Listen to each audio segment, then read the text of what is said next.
Hello, welcome back to my channel. Today we will be going over my February 1st through the 16th budget.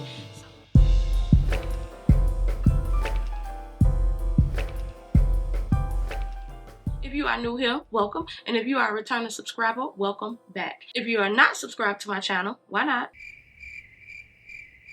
Go ahead and press that subscribe button and press that notification bell so that you are notified every time I post a new video. Without any other delays, let's go ahead and get right into this budget.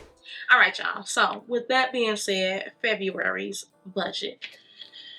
I tell anybody, in order for you to maintain a good budget, you have to know what's coming in order for you to know what's going out. Let's first thank God for having a consistent income, because with people being laid off and such things like that, we just want to be thankful for what we do have.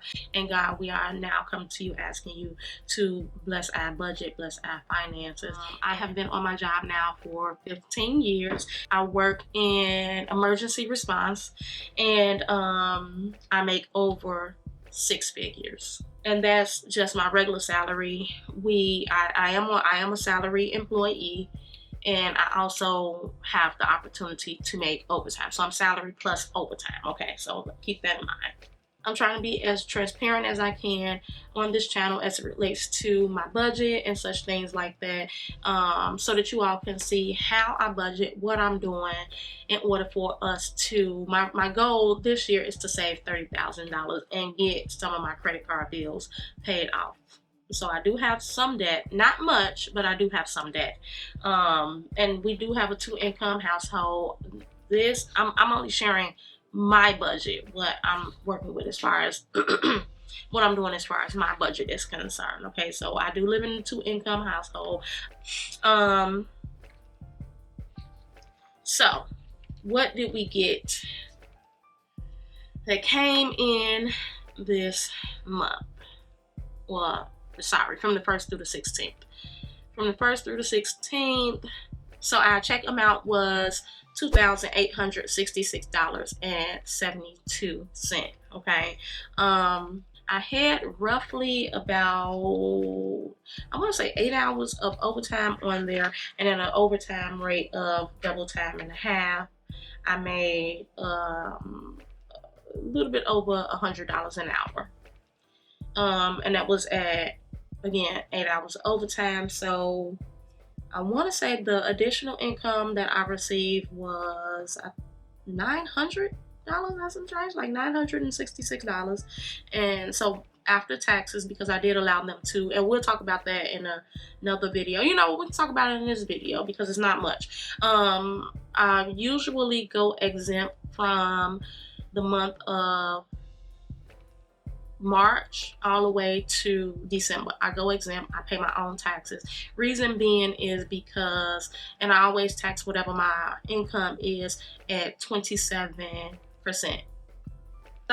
I round up. It's really 27% to be on to is what is taxed at, but I round up and I deduct 30% of whatever my income is, and I put that aside for taxes. I put it in a high yield savings account, because what does the IRS do with our tax money? They make money from our tax money, and we get nothing. So at the end of the year, so during the year, I take 30% of what my income is, and I put it in a high yield savings account. At the end of the year, if I owe anything for taxes, then I'll take that money from that account and pay whatever, write a check for whatever it is that I owe, and then what's remaining in there will be the refund to me. So I refund myself instead of the IRS or the government refunding me. Simple. You're not making no money off my money if I'm not getting no money off of it. So I would rather just have my money sitting in a high yield savings account and allow my money to make money itself, versus the government to sit on my money and gain interest and invest it into stocks or whatever it is that they do to make money off of our money. So I pay myself my refund. I don't wait for the IRS. All right. So with that being said, that is what I received post taxes and everything like that. Effective March 1st, I am going to go exempt, and then at that point I will take out 30% for taxes, and at the end of the year, I'll write them a check. You're not gonna refund me. I'll refund you whatever I owe you. It works for me. If that's something that works for you, use it however it is that you want to use it. Yeah, but if it's not making me no money, it's not making no sense. So this is the budget book that we use. I got this off of Amazon. I will link it down below, and it comes with 12 pages of 12 months, and then you can write in the months. So I've already done it for February. I didn't come here in January only because my budget was literally all over the place for January. So I did not. January was a bust. And that's the reason why I always go exempt. I always allow them to take the taxes out January and February, because in January and both February, I spend money as if I have a side hustle where I'm making a whole lot of money. And I spend money like a drug dealer or a stripper. And I don't do either one of them. So I let the government go ahead and take their money so that I'm safe there. And then in March, moving forward, I do all of the deductions myself. So let's go ahead and get right into it. Yeah. So the bills that we're going to pay is going to be the phone bill. Phone bill is $386. I know that is very expensive.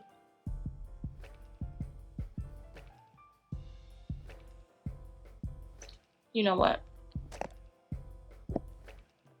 Yeah, because this ain't going.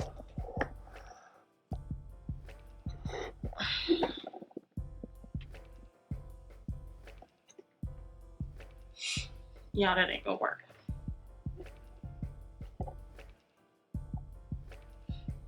Whew.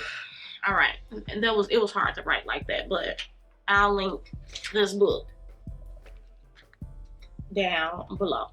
So our first bill that we're going to cover is going to be our phone bill. That's $386.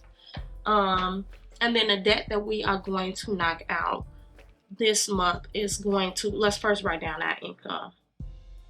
So our income was, so we're going to put, for income, I always put like work check. Check. Put that income.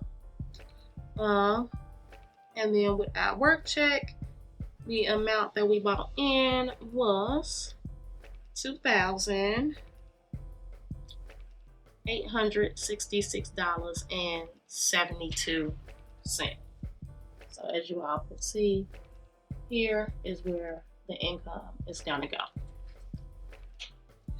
All right, so the first bill that we need to pay is the AT&T bill. AT&T bill is $386. So we're going to deduct $386, of course, from the $2,866.77. That's going to leave us with $2,480.72. Now, while I am on a debt payoff journey, I do not put a whole lot towards savings. We need to get all of these bills paid off first. Anything where we are giving out free money, we need to get that taken care of. Okay. So the first bill that we are going to pay is Southwest, and I am going to write that under loans and then others as well. So, which is basically debt. So we'll put debt here. So this is going to be our debt category. So Southwest debt, I owe them, y'all, that's probably the highest one that I owe. I owe them $4,700.76. No, $4,756. My apologies. I owe them $4,756.70. The next bill that we are going to pay is Home Depot. Now, Home Depot, that is interest-free account for me. So whatever, I pay a little bit more than whatever the minimum amount is, because that's the best way to get it paid off before the interest rates start kicking in.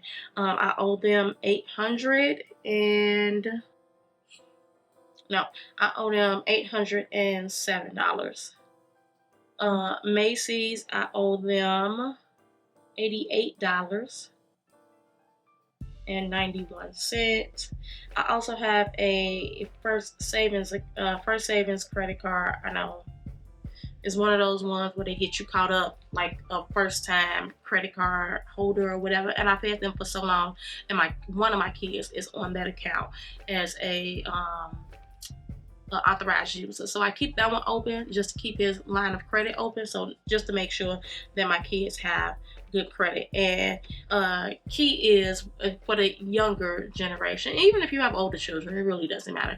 Put your kids down as an authorized user and it will establish them to have credit. My children have had anywhere between 700 to 800 credit score since they were 12 and 13. So I've always had them on my credit cards, and I make sure I pay those off completely. Another one that I have that my birth oldest son is on is the Credit One credit card. And again, I've had these for well over 20 years for the most part. No, I've had these well over 15 years for the most part, and they've always been on it.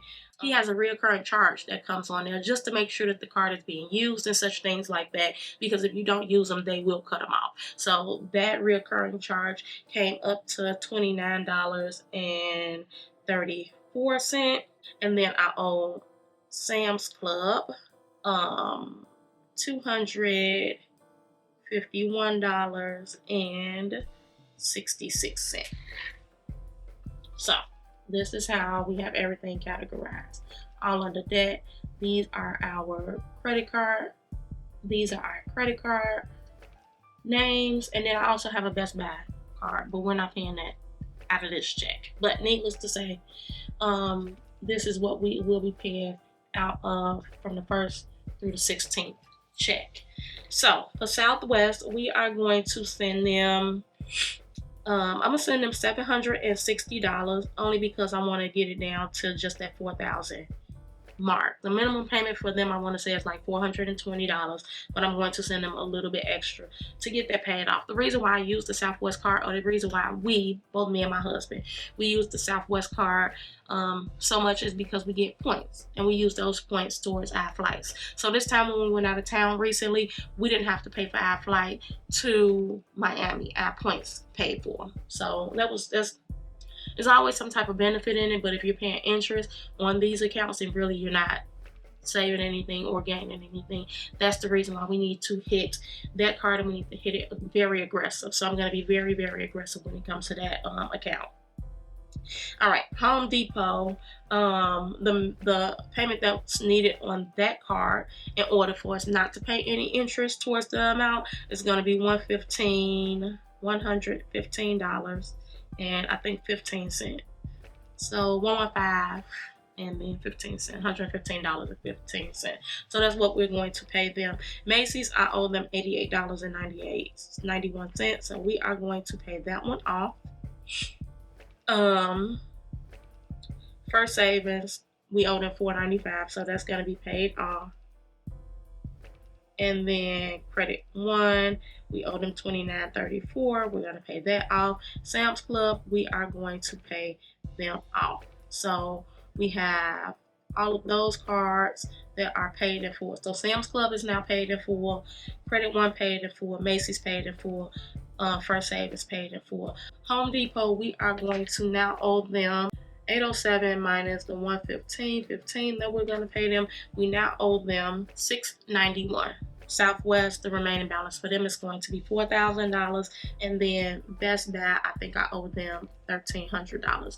So for next week, our focus is the $4,000 balance, the $697 balance, and then the $1,300 balance on the Best Buy card. Again, Best Buy, no interest. Home Depot, no interest. But if we are paying anybody out of our checks, then guess what? That's giving us less that we can either invest or save. So we need to be aggressively paying these cards off. My goal is to have them all paid off by March the 16th, and I don't care what it is that I need to do to get it paid off. It's going to be paid off. Okay, that gives us a total debt of $5,997. Okay, now that covers our debt and then our bills. So out of our 2,600, so now out of our 2,800, we paid $386 for our phone bill. We paid $760 for Southwest. Home Depot got $115. Macy's got $88.91. First Savings got $4.95. Credit One got $29.34. And then Sam's Club got $251.66. That leaves us with $1,164.14. Now, here's the thing. Let's just say I didn't have any credit card debt out of this check. This is what we would have been able to invest into our retirement savings. Well, not retirement, into our savings and or our investment portfolio. $760, that was the Southwest card. Home Depot, $115. Macy's, $88. First Savings, $5. We're just gonna round it up. Credit One, $29. And then Sam's Club. Y'all, we paid $1,248 in debt. This is debt that I'm still working off from Christmas. Again, this is the reason why we need to get it together so that we can, because that was our first $1,500 and towards our $30,000 savings goal. But because we are in debt, we cannot save in the right now. We need to get this debt paid off. So with all of the debt and all of the bills, that leaves us with $1,164.14. So now let's get down to every dollar. Groceries. So we're going to put that in the food category. We're going to put that in the food category. Groceries, I think that we should be okay. We're going to budget $400. We're going to try to come in less than that. If we can do $300 this pay period, that would be perfect. Best part about this here, it is my birthday, so my husband will be taking me out to dinner at least, I think maybe twice.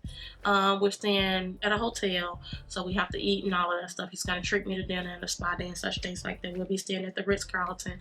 I am going to try to film it if I can. If time allows. I'm now at the point where I'm trying to live in the moment, so we'll see. And no promises on that. Groceries, we're gonna budget $400 for groceries. Gas. Me and my husband, each one of us take a week. We share a car, so he fill up 1 week, I fill up 1 week. So I always budget $100 for gas. We have an SUV. So we're going to put that in the transportation category. And then every now and again, depending on, like, especially during the snowy months, if we don't feel like getting up and shoveling the snow that early in the morning, because we leave out to go to work at 5, at like maybe 4:45. If we don't feel like it, then we'll order Uber. So I'm also going to include Ubers. And we'll put $50 as a budget. Normally we don't use Ubers, but we'll just have that there just in case. So I'm going to put that as Ubers and then downtown parking for my birthday, because we do eat dinner downtown and we have to pay for parking downtown. So I'll leave a budget for both Ubers and parking. That'll give us $50 budget, okay?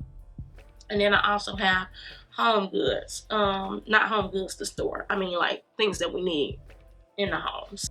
I put household supplies.